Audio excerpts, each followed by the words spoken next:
Selamat datang di Fire of Faith Indonesia. Topik kita pada hari ini membahas masalah kekhawatiran. Saudara, rambut di kepala kita itu terhitung, kata firman Tuhan. Saudara, setiap hari saudara kita mengalami kekhawatiran dalam hidup kita, ya enggak? Pada waktu kita bangun pagi, kita lihat jam, oh ini terlambat, kita harus segera mulai kekhawatiran itu masuk. Apalagi saudara kalau kita punya masalah yang tidak dibereskan hari sebelumnya, dan waktu kita bangun pagi kita ingat masalah itu dan mulai kekhawatiran datang dalam diri kita. Dan kekhawatiran ini saudara memiliki kuasa kayak sesuatu yang dapat melumpuhkan kita karena kekhawatiran kita. Saudara, pada waktu Petrus melihat Yesus berjalan di atas air, Petrus berkata, "Tuhan, kalau itu Engkau, aku mau juga jalan di atas air." Dan di dalam Matius 10 ayat 14, Petrus berjalan di atas air. Tapi dikatakan ketika dirasanya tiupan angin, maka takutlah dia.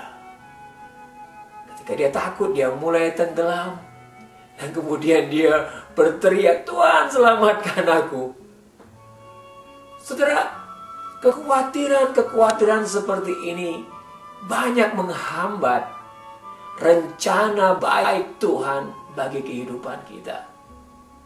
Di dalam Yakobus 1 ayat 6, Yakobus mengajarkan bagaimana kita meminta hikmat kepada Tuhan. Dikatakan demikian, saudara. Hendaklah ia memintanya dalam iman, dan sama sekali jangan bimbang. Orang yang bimbang, janganlah mengira bahwa ia akan menerima sesuatu dari Tuhan. Saudara, sangat penting kita untuk mengatasi kekhawatiran, keraguan-raguan, dan kebimbangan di dalam kehidupan rohani kita. Kalau kita mau mengikuti panggilan Tuhan dalam hidup kita, kita perlu mengalahkan kekhawatiran. Dan sering saudara, iblis menggunakan kekhawatiran ini untuk menghambat kita agar kita tidak melakukan apa yang Tuhan perintahkan kepada kita. Saudara, di dalam Matius 10 ini waktu Tuhan mengutus ke-12 muridnya. Dia mengutusnya ke orang-orang Israel yang terhilang untuk memberitakan firman Tuhan, untuk menyembuhkan orang sakit, mengusir setan, membangkitkan orang mati. Dikatakan bahwa mereka juga dikirim seperti domba di tengah serigala. So, dalam pertempuran rohani seperti itu, atau dalam utusan pemberitaan Injil seperti itu, Tuhan Yesus tahu mereka akan diserang kekhawatiran. Oleh karena itu dikatakan, burung pipit di udara, dia tidak akan jatuh di luar kehendak Tuhan. Dan rambutmu pun terhitung. Dan kamu itu lebih daripada burung pipit. Maksudnya saudara, untuk jangan khawatir. Namun permasalahannya saudara, banyak orang Kristen tahu bahwa kita tidak perlu khawatir. Tapi mau tidak mau, kita menyadari kenapa kita nggak bisa lepas daripada kekhawatiran itu. Kenapa nggak bisa hati kita itu menangkap walaupun ini perkataan firman Tuhan. Saya mengerti firman Tuhan mengatakan demikian, tetapi kenapa aku tidak bisa lepas daripada kekhawatiran? Di mana-mana setiap hari aku khawatir akan keluargaku, akan pekerjaanku, akan banyak hal di dalam hidup. Apa yang aku makan, apa yang aku minum, dan sebagainya. Saudara, mungkin masalahnya mendasar di dalam iman kita. Saya sarankan begini saudara. Di dalam Matius 6 ayat 33, di dalam pasal ini Tuhan Yesus juga berbicara masalah kekhawatiran akan apa yang aku makan, apa yang aku minum, akan khawatir dan sebagainya. Nah, di dalam Matius 6:33 diungkapkan, carilah dahulu kerajaan Allah, maka semuanya ini akan ditambahkan kepadamu. Carilah kebenarannya, semuanya ini akan ditambahkan kepadamu. Orang-orang yang tidak percaya memfokus kepada makanan, minuman, apa kebutuhan-kebutuhan kita hari-hari. Tapi orang-orang beriman, Tuhan Yesus mengajarkan untuk cari dahulu kerajaan Tuhan dan kebenarannya. Ini yang membedakan kita dengan orang-orang yang tidak percaya. Saudara, permasalahannya saudara, yang sering orang-orang alami adalah perkataan seperti ini. Saya akan mencari kerajaan Allah dan melakukan pelayanan setelah saya punya rumah. Setelah saya punya banyak uang. Setelah saya berhasil dalam hidup, saya baru meninggalkan pekerjaan saya dan saya melayani Tuhan. Padahal firman Tuhan mengatakan kita untuk mencari dahulu kerajaan Tuhan. Kebalik saudara. Inilah firman yang membutuhkan resiko untuk kita ambil. Karena firman ini mengandung janji. Di sini kita menguji Tuhan dengan janjinya. Kita mengikut, oke, aku mau mencari kerajaanmu, aku mau mencari kebenaranmu. Nah, kita menguji Tuhan dengan firman-Nya. Dengan kita beriman, percaya bahwa perkataannya itu tidak pernah dia sangkal. Bahwa Tuhan akan menambahkan kepada kita sesuai dengan perkataannya. Nah, di dalam konteks ini banyak kita gagal dan tidak berani. Dan kita tetap saja memfokus kepada kebutuhan kita dulu, lebih dulu, karir kita lebih dulu. Sehingga apa saudara? Sehingga kalau kita dikatakan jangan khawatir, jangan khawatir, jangan khawatir, tetap saja itu hambar. Karena apa? Karena sebenarnya masalahnya mendasar di iman kita, di hati kita, yang tetap mau fokus untuk memenuhi kebutuhan kita dulu, bukan untuk mencari kerajaan Allah, bukan untuk mencari kebenarannya.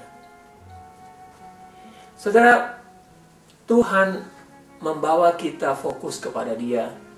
Dia adalah bos kita, dan Tuhan memiliki bisnis di seluruh dunia. Bisnisnya Tuhan adalah untuk menjala manusia, supaya setiap manusia itu dibawa mengenal Yesus Kristus anaknya dan memuliakan namanya melalui pengenalan kepada Yesus Kristus.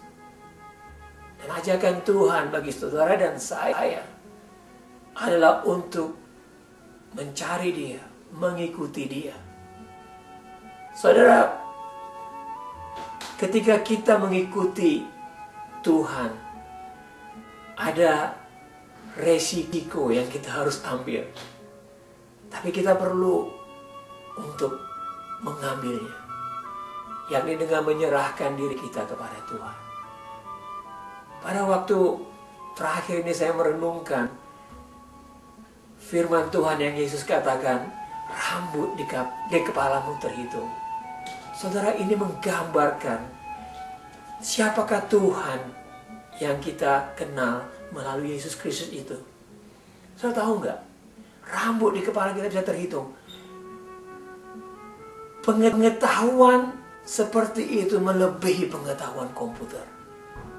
Saudara tahu, kalau kita melihat komputer yang meramal cuaca, dia menganalisa dan mengcompile data-data dari pergerakan kecepatan angin, kecepatan bumi bergerak, kemudian menganalisa gambar-gambar satelit, menganalisa udara saat ini, dan kemudian kita tahu bahwa cuaca di Jakarta mendung 30 derajat, cuaca di Bandung berhujan 33 derajat, cuaca di Melbourne, cuaca di New York, semuanya itu kita peroleh karena apa? Sudah ada komputer yang begitu luar biasa dalam mengolah data-data yang ada di muka bumi ini dan menghasilkan satu data yang berguna bagi manusia.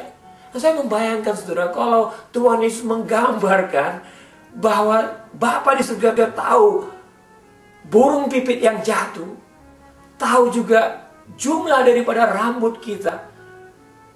Bapa di surga memiliki kemampuan seperti komputer saudara, tapi komputer yang apa? Yang dahsyat, tidak ada bandingannya. Saudara, dengan demikian saudara, kalau kita berjalan di dalam kehidupan kita ini sebagai anak-anak Tuhan, kita berjalan dalam suatu sistem di mana Tuhan Bapa di surga punya kendali.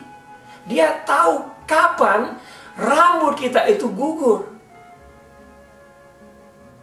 Saya bisa bayangkan gak kedahsyatan Bapa yang digambarkan oleh Tuhan Yesus Kristus di sini. Dan kalau kita menyerahkan diri kepada Bapa yang seperti ini, apalagi yang mengkhawatirkan kita. Karena Dia tahu hari esok.